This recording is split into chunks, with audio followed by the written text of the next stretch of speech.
श्री प्रेम संपुटः श्रील विश्वनाथ चक्रु ठाकुर द्वारा विरचित श्री गौड़ीय वेदांत समिति एवं तदंतर्गत भारत व्यापी श्री गौड़ीय मठों के प्रतिष्ठाता श्री कृष्ण चैतन्य नामनया दशम अधस्तनवर श्री गौड़ीय आचार्य केशरी नित्य लीला प्रविष्ट ओम विष्णुपाद स्तोत्र शत श्री श्रीमद् भक्ति प्रज्ञान केशव गोस्वामी चरण के अनुग्रहित त्रिदंडी स्वामी श्रीमद् भक्ति वेदांत नारायण गोस्वामी महाराज द्वारा संपादित। प्रस्तावना। आज मुझे श्री गौड़ीय वैष्णव आचार्य मुकुटमणि महामहोपाध्याय श्रील विश्वनाथ चक्रु ठाकुर द्वारा रचित श्री प्रेम संपुट ग्रंथ का हिंदी संस्करण श्रद्धालु पाठकों के समक्ष प्रस्तुत करते हुए अत्यंत आनंद की अनुभूति हो रही है। ये उनके द्वारा परिणित एक अनुपम खंडे काव्य है। इसकी भाषा गंभीर किंतु सहज बोधगम्य है।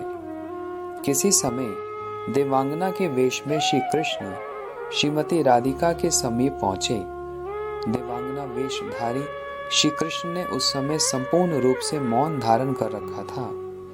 श्रीमती राधिका अनुपम सुंदर उस देवांगना रूपी श्री कृष्ण को देखकर अत्यंत आनंद सहित उसे अपनी सखी बनाने के लिए बड़ी उत्कंठित हुई। श्रीमती राधिका जी द्वारा देवांगना वेशधारी श्री कृष्ण से बहुत से प्रश्न करने पर भी वे कुछ नहीं बोले। श्रीमती राधिका जी विचार करने लगी कि इस परम सुंदरी सखी को निश्चित रूप में कोई रोग है, जिस कारण से ये उत्तर नहीं दे रही है।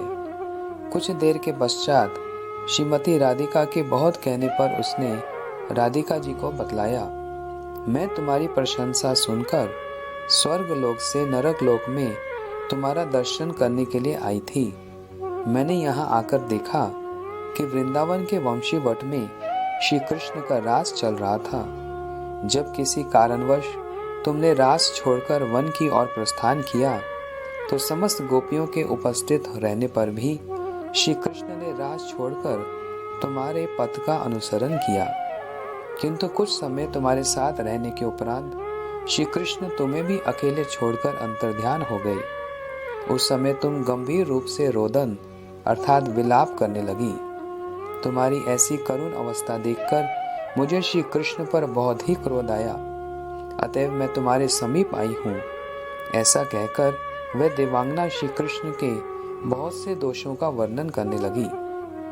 देवांगना ने कहा, श्री कृष्ण के जो भी समस्त गुण हैं वे सब ठीक हैं, किंतु उनका एक ही दुर्गुण समस्त गुणों को नष्ट कर देता है।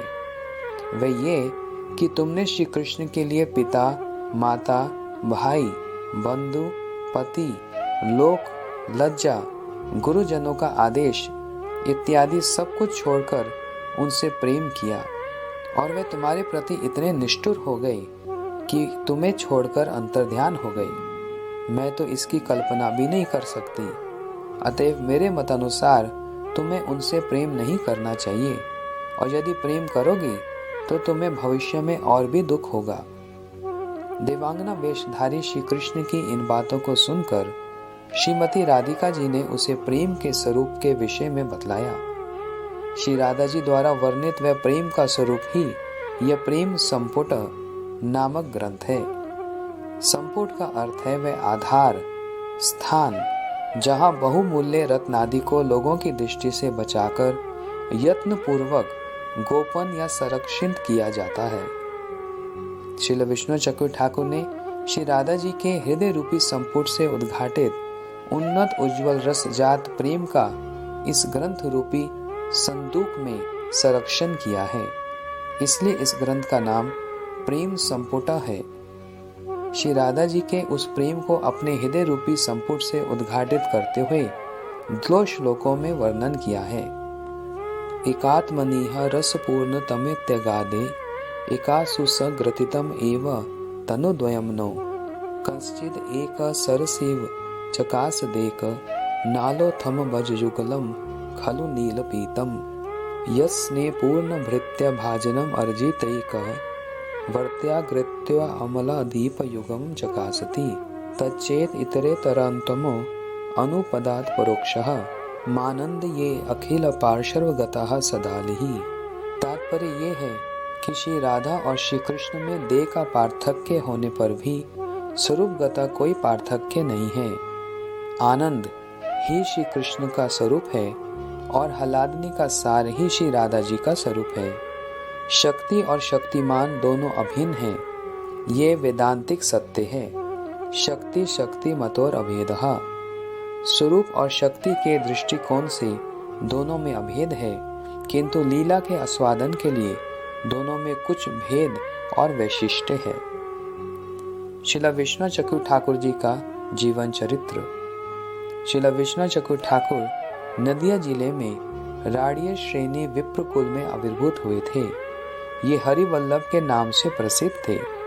रामभद्र और रघुनाथ नामक इनके दो बड़े भाई थे। बाल्यकाल में इन्होंने देवग्राम नामक एक ग्राम में व्याकरण पाठ समाप्त कर मुर्शिदाबाद जिले के शैदाबाद नामक ग्राम में अर्थात गुरु गृह में भक्ति शास्त्रों का अध्ययन किया। इन्होंने बिंदु, किरण और कना इन तीनों ग्रंथों की रचना शैदाबाद ग्राम में अध्ययन करते समय ही की थी। कुछ दिनों बाद वे गृह त्याग कर वृंदावन चले गए। यहीं पर इन्होंने विभिन्न ग्रंथों की रचनाएं एवं टीकाएं लिखी। श्रीमन महाप्रभु और उनके अनुगत षट गोस्वामियों के अप्रकट होने पर शुद्ध भक्ति धारा श्रीनिवास आचार्य, श्री नरोत्तम दास ठाकुर और श्री श्यामानंद तीनों प्रभुओं के माध्यम से प्रवाहित हो रही थी। श्रील नरोत्तम दास ठाकुर की शिष्य परंपरा में श्रील विश्वनाथ चक्रवर्ती ठाकुर चतुर्थ पुरुष हैं। श्रील नरोत्तम दास ठाकुर महाशय के शिष्य का नाम श्री गंगा नारायण चक्रवर्ती महाशय था। ये मुर्शिदाबाद जिले के अंतर्गत बालूचर गंभीला में रहते थे। इन्हें कोई पुत्र ना था, केवल मात्र एक कन्या थी जिसका नाम विष्णु प्रिया था। श्री नरोत्तम दास ठाकुर के एक वारेंद्र श्रेणी के दूसरे शिष्य भी थे जिनका नाम रामकृष्ण भट्टाचार्य था। इन रामकृष्ण भट्टाचार्य के कनिष्ठ पुत्र का नाम कृष्णचरण था। इन कृष्णचरण को श्री गंगा नारायण के दत्तक पुत्र के रूप में ग्रहण किया। श्री कृष्णचरण के शिष्य राधा रमन चक्रवर्ती थे और ये श्री राधा रमन ही श्री विश्वनाथ चक्रवर्ती ठाकुर के श्री गुरुदेव हैं। श्री रास पंचाध्याय की सारार्थ दर्शनी टीका के प्रारंभ में इन्होंने ऐसा लिखा है। श्री राम कृष्ण गंगा चरणान नत्वा गुरुनुरोर प्रेमनः श्रील नरोत्तम नाथ श्री गौरंग प्रभुम नौमी। अर्थात इस श्लोक में श्री राम से उनके गुरुदेव श्री राधा रमन, कृष्ण से परम गुरुदेव श्री कृष्ण चरण, गंगा चरण से परात्पर गुरुदेव श्री गंगा नारायण, नरोत्तम से परम परात्पर गुरुदेव श्री नरोत्तम दास ठाकुर और नाथ शब्द से श्री नरोत्तम दास ठाकुर के गुरुदेव श्री लोकनाथ गोस्वामी को समझना चाहिए। इस प्रकार श्रील विष्णु चक्रवर्ती ठाकुर श्रीमन महाप्रभु तक अपनी गुरु परंपरा को प्रणाम कर रहे हैं, ऐसा सूचित होता है। श्रीनिवास आचार्य की कन्या का नाम हेमलता ठाकुरानी था। ये परम विदुषी तथा परम वैष्णवी महिला भक्त थी।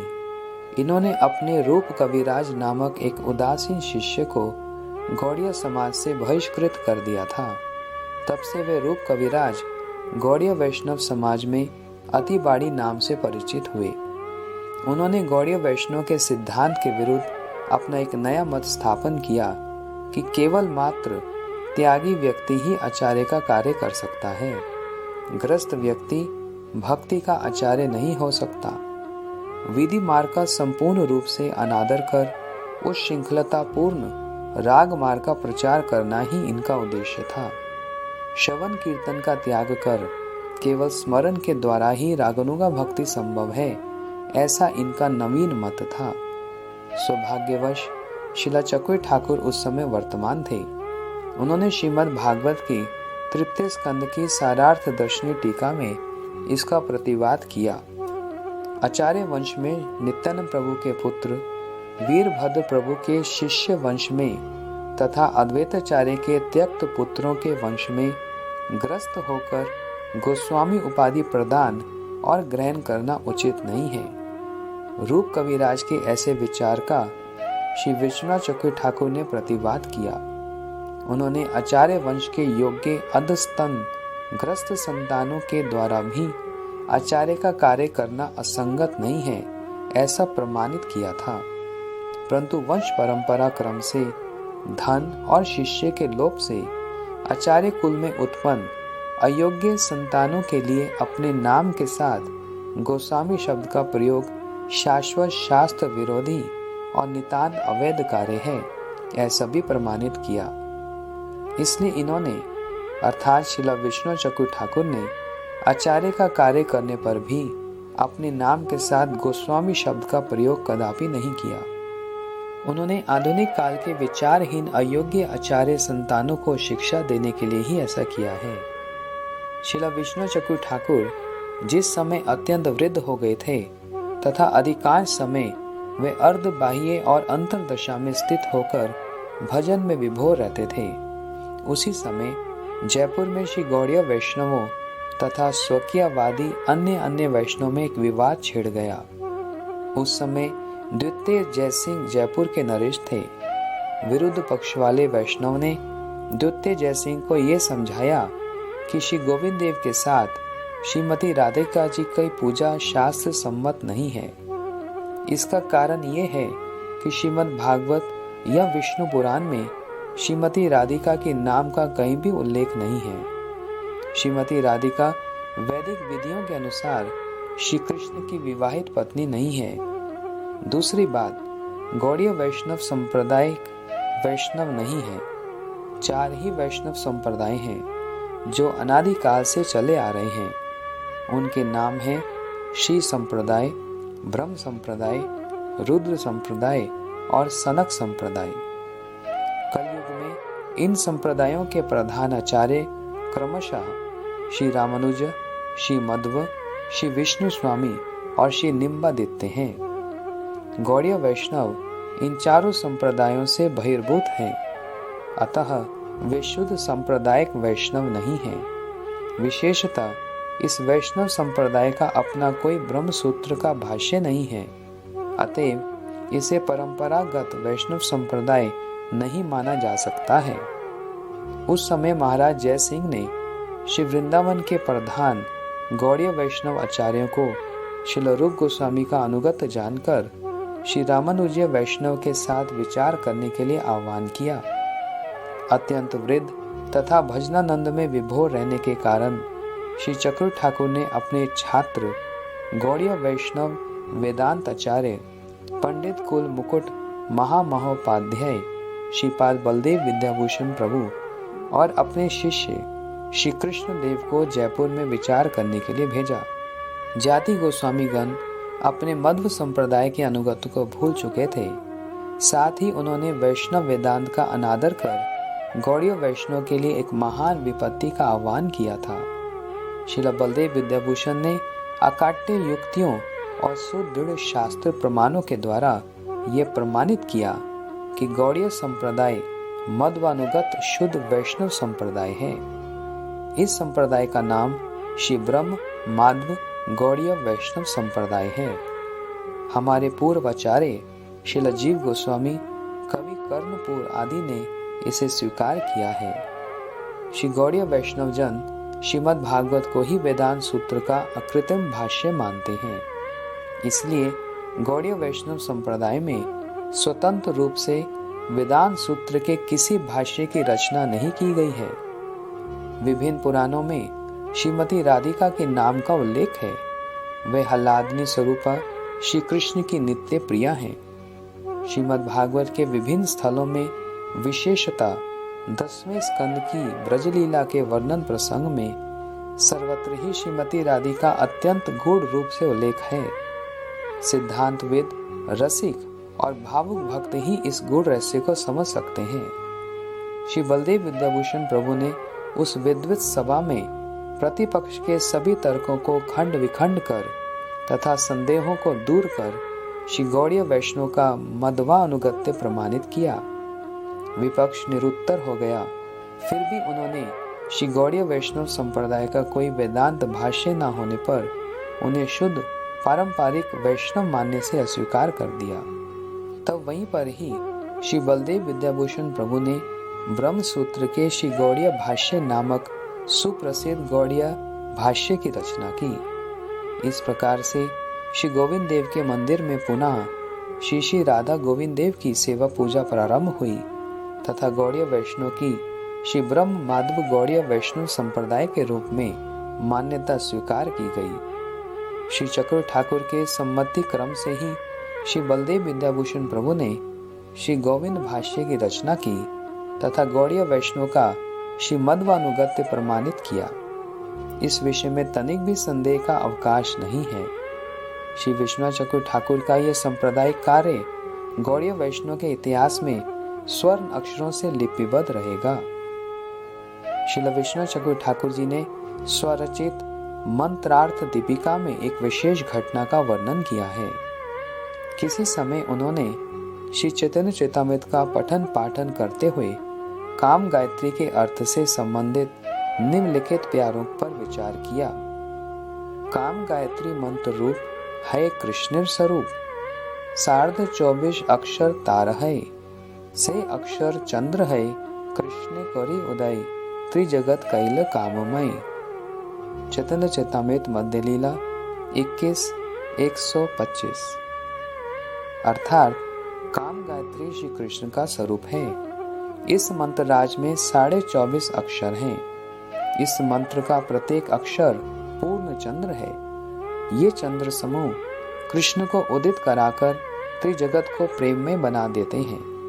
इन पद्यों के प्रमाण से काम गायत्री में 24.5 अक्षर हैं, किंतु काम गायत्री में कौन सा अर्ध अक्षर है, बहुत चिंता करने पर भी श्री विष्णु चक्रु ठाकुर इसे ना समझ सके।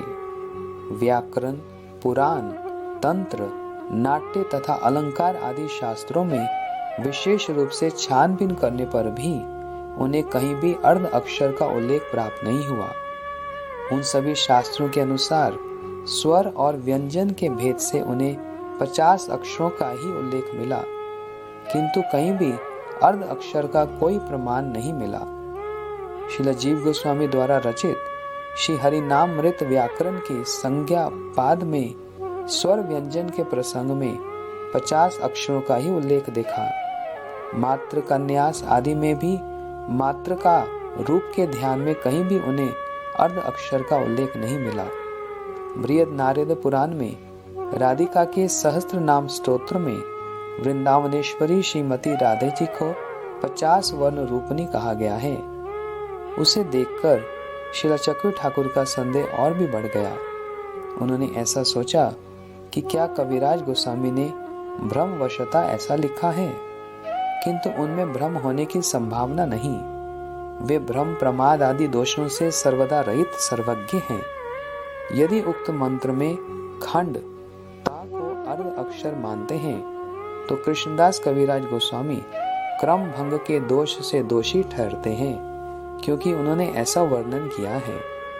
सखी है कृष्ण मुख दुई राज राज, कृष्ण वपु सिंहासने वसी राज्य शासने, करे संगे चंद्र समाज, दुई गंड सुचिक्कन जिनी मणि सुदर्पण, से दुई पूर्ण चंद्र जानी, ललाटे अष्टम इंदु तहाते चंदन बिंदु, से एक पूर्ण चंद्र मानी, कर नख चांदेर ठाट वंशी उपरे करे नाड, तार गीत मुरलीर तान, पद नख चंद्रगन तले करे नरतन, नुपुरे ध्वनि यारगान।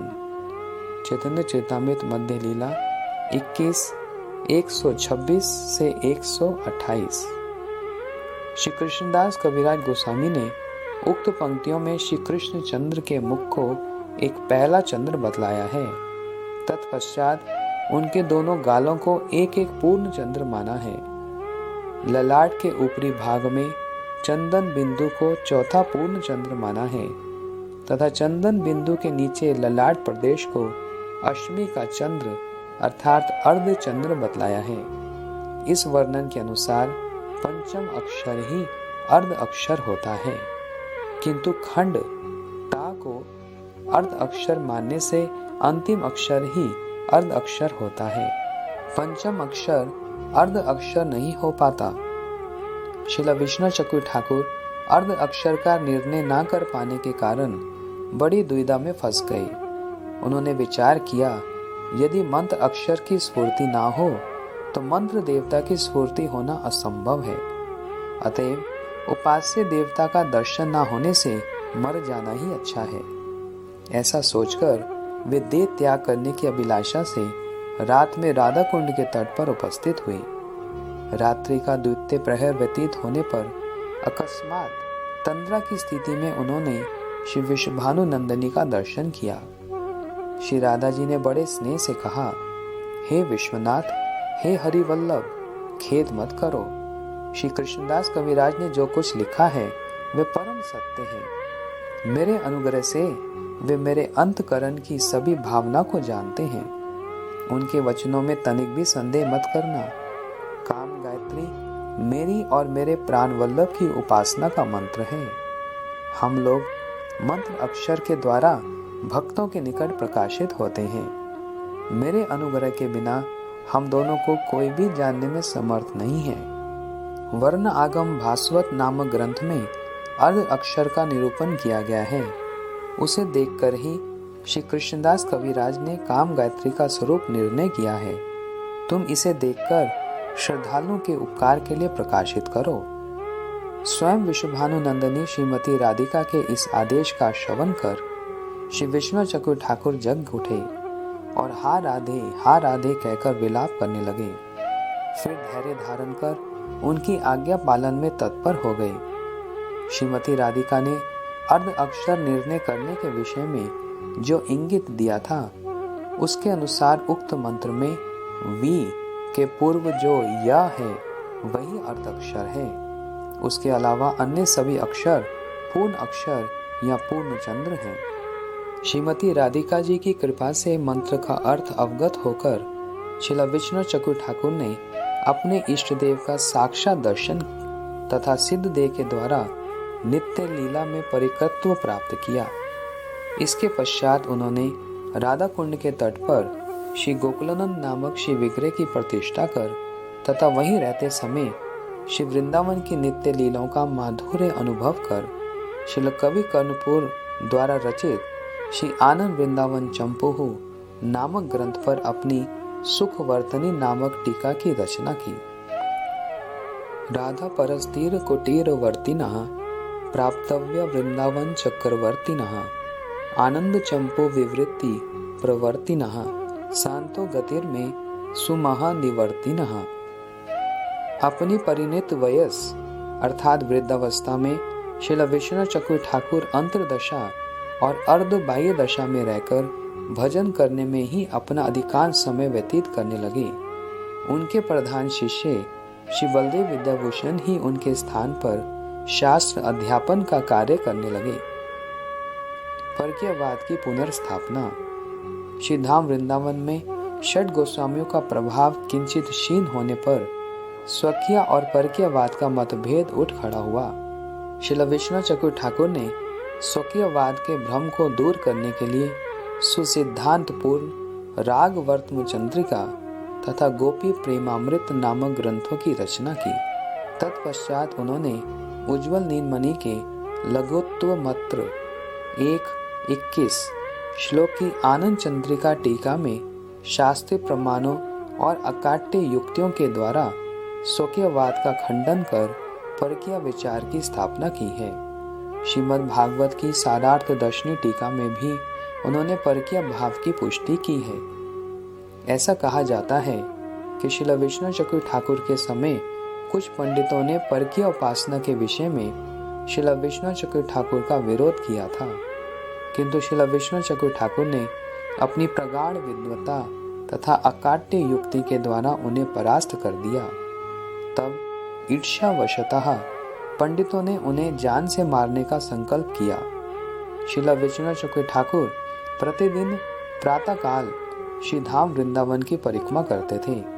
उन्होंने प्रभात कालीन अंधकार में श्री धाम वृंदावन की परिक्रमा करते समय श्रील विष्णु चक्रु ठाकुर को किसी सघन अंधकार पूर्ण कुंज में जान से मार डालने की योजना बनाई। श्रील विष्णु चक्रवर्ती ठाकुर के परिक्रमा करते करते उक्त सघन कुंज के समीप पहुंचने पर वहां विरोधियों ने श्रील विष्णु चक्रवर्ती ठाकुर को मारना चाहा, किंतु अकस्मात देखा कि वे वहां नहीं थे, अपितु उनके स्थान पर एक सुंदर ब्रज बालिका अपनी 2-3 सहेलियों के साथ पुष्प चयन कर रही थी। ऐसा देखकर पंडितों ने उस बालिका से पूछा, लाली, अभी अभी एक महात्मा इधर आ रहे थे, वे किधर गए? क्या तुमने उनको देखा है? बालिका ने उत्तर दिया, देखा तो था, किसी और गए मुझे मालूम नहीं। बालिका के अद्भुत रूप, सौंदर्य, कटाक्ष, भाव भंगी और मंद मुस्कान को देखकर पंडित समाज मुग्ध हो गए। उनके मन का सारा कल्मश दूर हो गया और उनका हृदय द्रवित हो गया। पंडितों के द्वारा परिचय पूछे जाने पर बालिका ने कहा, मैं स्वामिनी श्रीमती राधिका की सहचरी हूँ। वे इस समय अपने ससुराल जावट में विराजमान हैं। उन्होंने मुझे पुष्प चयन करने के लिए भेजा है। ऐसा कहते कहते वे अंतर्ध्यान हो गईं और फिर पंडितों ने उस बालिका के स्थान पर श्रील विष्णु चक्रवर्ती ठाकुर को पुनः देखा। पंडितों ने श्रील विष्णु चक्रवर्ती ठाकुर के चरणों में गिरकर क्षमा प्रार्थना की। चक्रवर्ती ठाकुर जी ने उन्हें क्षमा कर दिया। श्री चक्रवर्ती चरण के जीवन में ऐसी बहुत सी आश्चर्यपूर्ण घटना सुनी जाती हैं। इस प्रकार इन्होंने स्वकीयवाद का खंडन कर शुद्ध परकीय विचार की स्थापना की। इनका ये कार्य गौड़ीय वैष्णव के लिए बहुत ही महत्वपूर्ण है। श्रील विष्णु चक्रवर्ती ठाकुर ने जिस प्रकार से श्री गौड़ीय वैष्णव धर्म की मर्यादा की रक्षा कर पुनः श्री वृंदावन में गौड़ीय वैष्णव धर्म का प्रभाव स्थापित किया है, उसका विवेचन करने से उनकी अलौकिक प्रतिभा से विस्मित होना पड़ता है। उनके इस असाधारण कार्य के लिए किसी गौड़ीय वैष्णव आचार्य ने एक श्लोक लिखा है, विश्वस्य नाथ रूपो असो भक्ति वर्त्म प्रदर्शनात् भक्त चक्रे वितर्तवाद चक्रवर्ती आख्या यह भवत। अर्थात भक्ति पथ के प्रदर्शक होने के कारण वे विश्व के नाथ अर्थात विश्वनाथ हैं तथा शुद्ध भक्त चक्र भक्त मंडली के सदा अवस्थित रहने के कारण चक्रवर्ती हैं। अतएव उनका विश्वनाथ चक्रवर्ती नाम हुआ है। वे लगभग 1676 शकाब्द में लगभग 100 वर्ष की आयु में माघी शुक्ल पंचमी तिथि को अपनी अंतरदशा की अवस्था में श्री वृंदावन में अप्रकट हुए। आज भी श्री धाम वृंदावन में श्री गोकुलन मंदिर के निकट उनकी समाधि विराजमान है।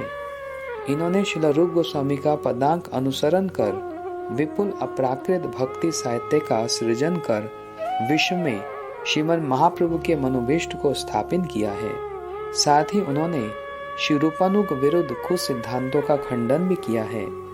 इस प्रकार गौड़ीय वैष्णव जगत में ये परम उज्जवल आचार्य तथा प्रमाणिक महाजन के रूप में ही प्रपूजित हुए हैं। ये अपराकृत महादार्शनिक, अपराकृत कवि और अपराकृत रसिक भक्त तीनों रूपों में ही विख्यात हैं।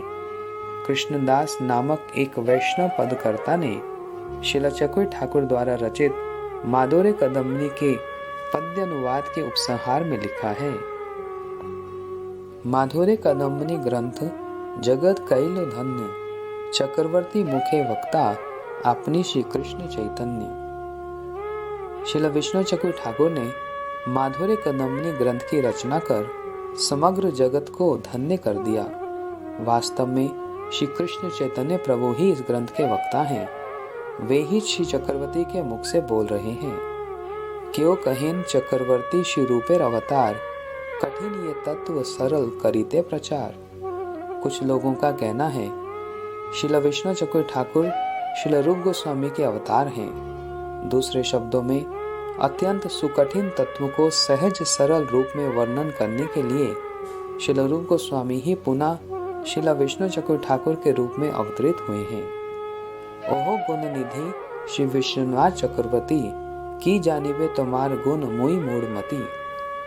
ओहो गुणों के सागर श्रील विष्णु चक्रवर्ती ठाकुर, मैं अत्यंत मूढ़मती वाला व्यक्ति कैसे आपके गुणों को जान सकता हूँ।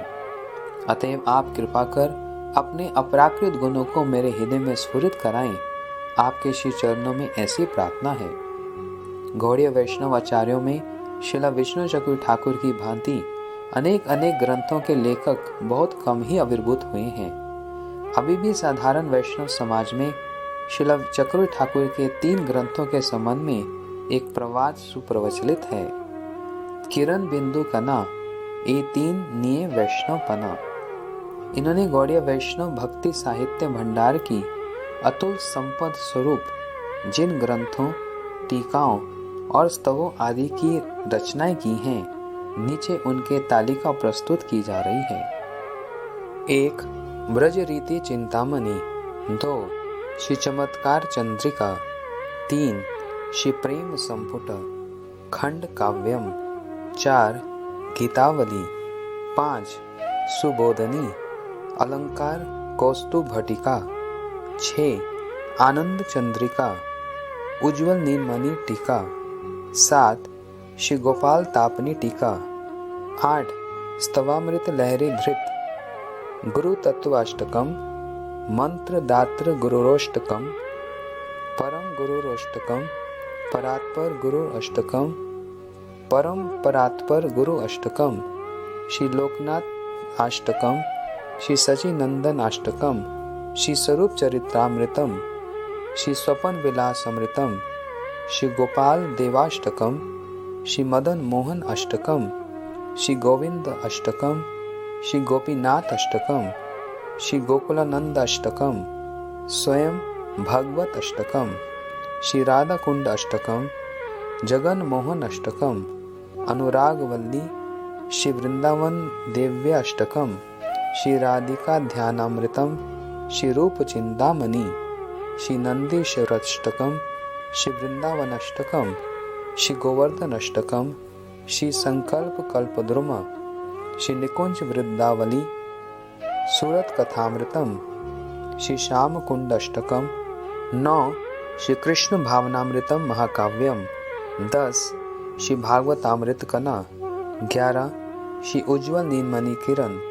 12. श्री भक्ति रसामृत सिंधु बिंदु। 13. राग वर्तम चंद्रिका। 14. ऐश्वर्य कदम्बनी। 15. श्री माधुर्य कदम्बनी। 16. श्री भक्ति रसामृत सिंधु टीका। 17. श्री उज्ज्वल नीलमणि टीका। 18. दान केली कौमुदी टीका। 19. श्री ललित माधव नाटक टीका। 20. श्री चैतन्य चरितामृत टीका। 21. ब्रह्म संहिता टीका। 22. श्रीमद् भगवद गीता की सारार्थ वर्षणी टीका। 23. श्रीमद् भागवत की सारार्थ दर्शनी टीका। श्री गौड़ीय संप्रदायिक संरक्षक श्री गौड़ीय वेदांत समिति तथा समिति के अंतर्गत श्री गौड़ीय मठों के प्रतिष्ठाता आचार्य केशरी मध्य परम आराध्य श्री गुरुदेव अस्तोत्र शत श्री श्रीमद् भक्ति प्रज्ञान केशव गोस्वामी महाराज ने स्वरचित ग्रंथों के अतिरिक्त श्रील भक्तिविनोद ठाकुर आदि पूर्व आचार्यों के ग्रंथों का बंगला भाषा में पुनः प्रकाशन किया है।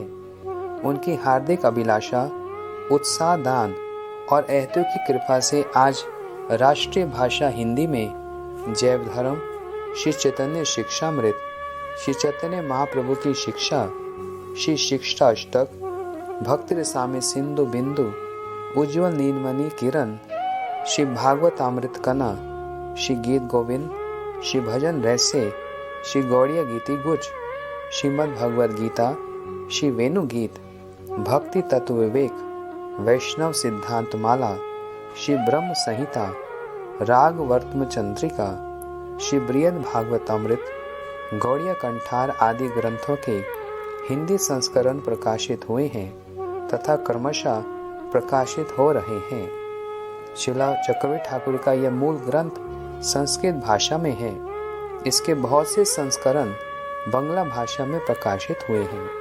उनमें से श्री धाम वृंदावन निवासी श्री हरि भक्त दास द्वारा अनुदित और संपादित श्री प्रेम संपूर्ण ग्रंथ अन्य बंगला संस्करणों की अपेक्षा कहीं अधिक भावपूर्ण, सहज, सरल और बोधगम्य होने से यह हिंदी संस्करण उसी के आधार पर अनुदित हुआ है।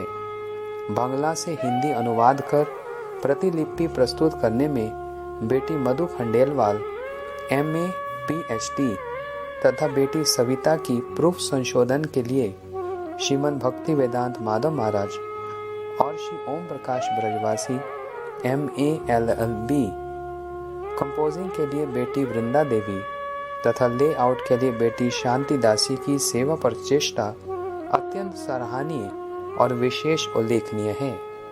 मुख्य पृष्ठ का चित्र श्रीमती श्याम रानी दासी ने प्रस्तुत किया है तथा मुख्य पृष्ठ का डिजाइन श्रीमान कृष्ण करुणे दास ब्रह्मचारी ने किया है।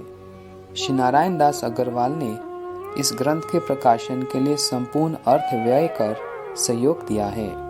श्री गुरु गौरंग गंधर्व का गिरिधारी इन पर प्रचुर कृपा आशीर्वाद वर्षण करें, उनके श्री चरणों में यही प्रार्थना है। मुझे पूर्ण विश्वास है कि भक्ति पिपासु, रसिक और भावुक तथा ब्रजरस के प्रति लुब्ध रागानुगा भक्ति के साधकों में इस ग्रंथ का समादर होगा। श्रद्धालु जन इस ग्रंथ का पाठ कर श्री चैतन्य महाप्रभु के प्रेम धर्म में प्रवेश प्राप्त कर सकेंगे। अंत में भगवत करुणा के घन विग्रह परम आराध्यतम श्रील गुरुपाद पद्म मेरे प्रति प्रचुर कृपा वर्षण करें, जिससे उनके मनोभीष्ट सेवा में अधिक अधिक अधिकार प्राप्त कर सकूं। यही उनके प्रेम प्रदानकारी श्री चरणों में सकातर प्रार्थना है। इस ग्रंथ के शीघ्र प्रकाशन में कुछ त्रुटियों का रह जाना स्वाभाविक है। श्रद्धालु पाठगण उसे संशोधन करके पाठ करेंगे और हमें सूचित करेंगे, जिससे अगले संस्करण में हम उन त्रुटियों का संशोधन कर सकें। श्री हरि गुरु वैष्णव कृपालेश प्रार्थी दीनहीन त्रिदंडी भिक्षु श्री भक्ति वेदांत नारायण। श्री उत्थान एकादशी 519 श्री चैतन्याब्द 12 नवंबर 2005 ई।